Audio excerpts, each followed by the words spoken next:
Good afternoon, everybody. The story that I have for today is actually going to be a story about why Ohio State students are now demanding more police. And I think it's funny because you have to look at everything in context. So here is where is it at? The headline where OSU students and parents are marching, demanding more police, more cameras, more lights on campus after a recent spike in violent crime. But in order to properly put this in context, we have to go back to June of 2020. This was an article I found in the Lantern, which is the Ohio State student newspaper. And the story was published in many places, but I'm choosing to show the Lantern's version just because. So the headline for this one is Student Government Demands Ohio State Cease Operations with Columbus Police on Campus. Now let's go ahead and read into this story a little bit. In an open letter Monday, 3 student body groups demanded Ohio State cease operations with Columbus Police on campus and review contracts between University Police and Columbus Police for off-campus activities. This comes amid 5 days of protests in downtown Columbus, Ohio, which began after the death of George Floyd, a black man who died in Minneapolis. He died in Minneapolis police custody. His death and others resulted from the actions of law enforcement officers. Videos and photos circulated on social media Saturday of Columbus police using tactics that Columbus Mayor Andy Ginther called aggressive.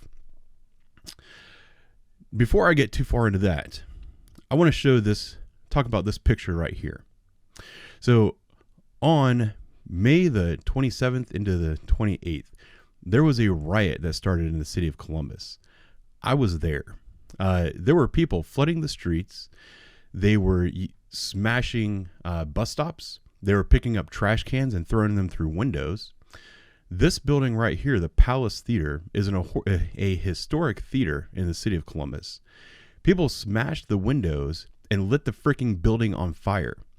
In response to that, Columbus police showed up with a lot of officers, and they released a lot of ordnance, particularly a lot of tear gas, and they sprayed a lot of mace. Now, the guy that you see in this picture here, and these people too, they're going to say that they were just peaceful protesters. But as we've seen many, many times over the last year, when you got a guy who's wearing all black from head to toe with black gloves even and wearing a backpack, and he shows up at a, quote, peaceful protest, we know that this is basically the uniform of Antifa, and Antifa is anything but a peaceful group. So these people showed up in downtown Columbus. They started smashing windows and lighting buildings on fire, and in response, Columbus police were aggressive. So let's continue on. In a letter which received more than 1,000 signatures was addressed to Ohio State University President Michael V. Drake and other administrators sent by students of the Undergraduate Student Government Council on Graduate Students and the Interprofessional Council. The letter was asked for a response within 48 hours. Oh, here's a good one. Our city is burning. Our students are hurting. The safety and well-being of the black community is at inherent risk, and there is no other time than now to act, the letter reads. I wanted to make sure you could actually see that. So let's skip forward to September 1st, 2021, so a little over a year later. This is a story saying that now more cops, cameras, lights are coming to campus after a spike in violent crime. Let's get into this story. Columbus and Ohio State University police said students can expect to see more police and more resources from the city in the near campus neighborhoods around the university, where crime has spiked. Resources will double in that area effective immediately, said CPD Deputy Chief Jennifer Knight. Let's see what else there is here. Night Today said that there has been a 51% increase in aggravated assault, robbery, and burglary in the 6-month period as compared to 2019. In July and August of 2021, the number of those crimes doubled compared to 2019. The Blitz, the Blitz is being paid in part by a nearly $370,000 grant from the state to OSU for campus safety. The state awarded nearly $5 million to colleges statewide for security. So back in June of 2020, Ohio State was demanding that the university cut ties with Columbus police due to their response to people torching buildings. And then here we are in September of 2021. Now they're demanding more police on campus. Now, here's something that I would like to point out periodically, and I'm going to reread one of these statements. Police are talking about campus area crime. CPD's Deputy Chief Knight, we're going to be, what happened there? We're going to be shifting officers to this area beginning immediately. We are doubling our resources in the area. Oh, why is it doing this? So the topic that I would like to address, and I would like to relate to this, is this, in my opinion, is a form of systemic racism. Why is this a form of systemic racism?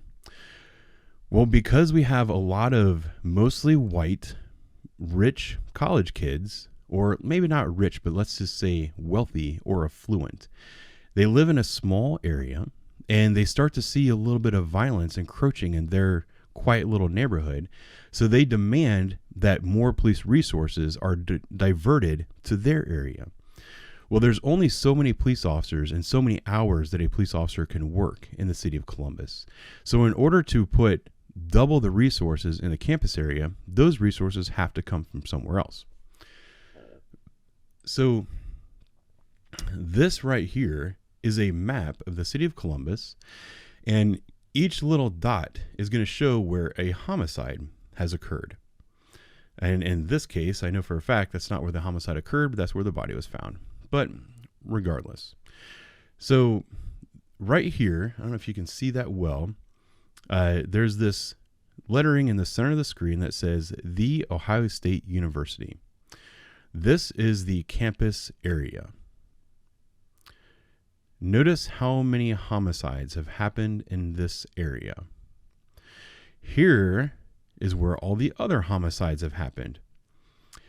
Let's see, let's call this North Columbus in the Morris Road 161 corridor. We have the North Linden neighborhood. We have East Columbus, the near East Columbus, the South End, historic Franklinton, and the West Side. That is where the majority of violent crime happens in the city.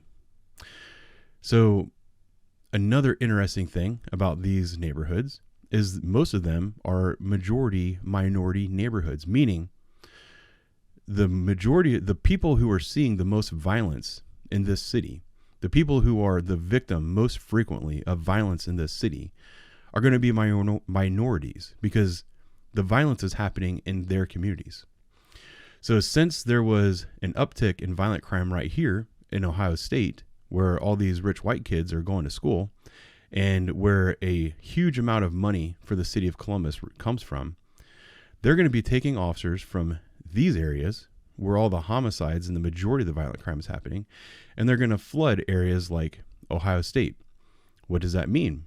That means that there's less resources to protect the people in these communities who are most at risk and most at need. I want to come back to this statement here. Our city is burning. Our students are hurting. The safety and well-being of the Black community is inherently at risk, or is at inherent risk, and there is no other time for action than now. I'm going to read that again.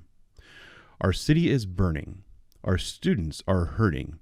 The safety and well-being of the Black community is at inherent risk, and there is no other time to act than now. So right here, this is the black community. These parts in blue, this is the black community. These are the people that are at risk. This area right here, this is a bunch of whiny crybabies that didn't want the police, but now that they're getting jumped after demanding less police, now they're demanding more police. If they really gave a damn about the black and brown community and the communities of color, what they would be doing is demanding that more resources and more officers get sent to these areas.